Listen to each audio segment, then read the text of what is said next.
Lentil by Robert McCloskey. In the town of Alto, Ohio, there lived a boy named Lentil. Lentil had a happy life except for one thing. He wanted to sing, but he couldn't. It was most embarrassing because when he opened his mouth to try, only strange sounds came out. And he couldn't even whistle because he couldn't pucker his lips. But he did want to make music, so he saved up enough pennies to buy a harmonica. Lentil was proud of his new harmonica, and he decided to become an expert, so he played a lot whenever and wherever he could. His favorite place to practice was in the bathtub because the tone was improved 100%. He used to play almost all the way to school, down Vine Street to the corner of Main, past the finest house in Alto, which belonged to the great Colonel Carter. Then, past the drugstore and the barber shop and the Alto Library, which was a gift of the great Colonel Carter, by the Methodist Church, through the Carter Memorial Park, and around the Soldiers and Sailors Monument that the Colonel had built there. Then Lentil would stuff his harmonica into his pocket and take a shortcut up the alley behind the hardware store so he would not be late for school.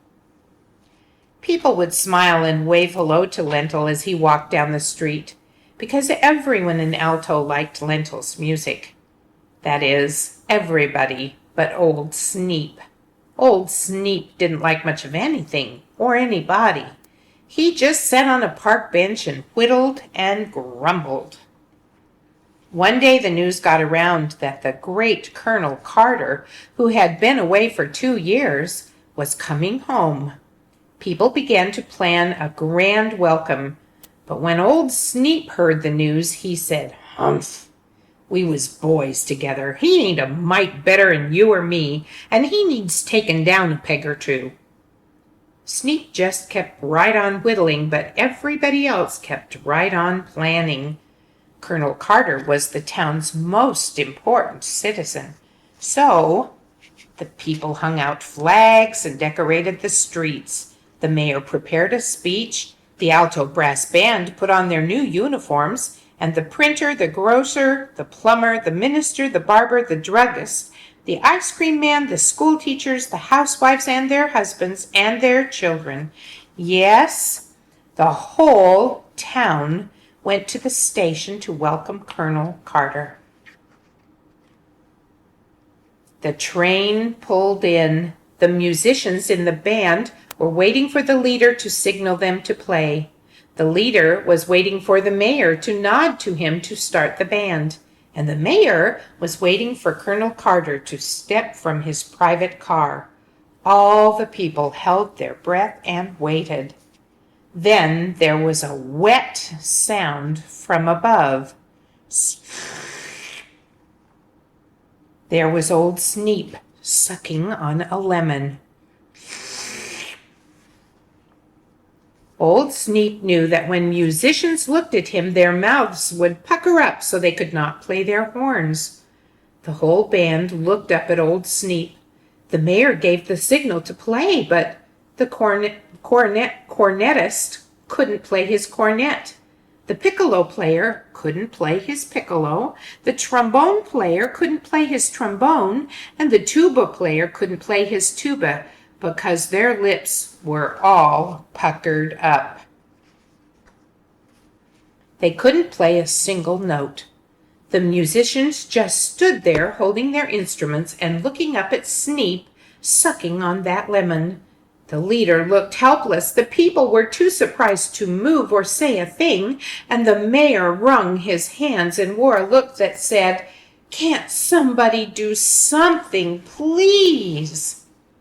As Colonel Carter stepped from his car, the only sound was the noise of Sneep's lemon. Clouds began to gather on the colonel's brow, and he said, in an indignant sort of way. Of course, Lentil's lips were not puckered, and he knew that something had to be done. So he took out his harmonica and started to play "Comin' Round the Mountain When She Comes." When Lentil began to play the second chorus, Colonel Carter smiled. Then he let out a loud chuckle and began to sing, "Driving 6 white horses when she comes." Then everybody sang, and they all marched down Main Street behind the Colonel's car. Lentil rode with the Colonel, who took a turn at the harmonica when Lentil's wind began to give out. He said that he hadn't played one since he was a boy, but he did very well considering. They marched to the Colonel's house and paraded through the gate and onto the front lawn. The mayor's committee served ice cream cones to all the citizens, and Colonel Carter made a speech saying how happy he was about such a fine welcome and how happy he was to be home again. When he said that he was going to build a new hospital for the town of Alto, everybody was happy, even Old Sneep. So, you never can tell what will happen when you learn to play the harmonica.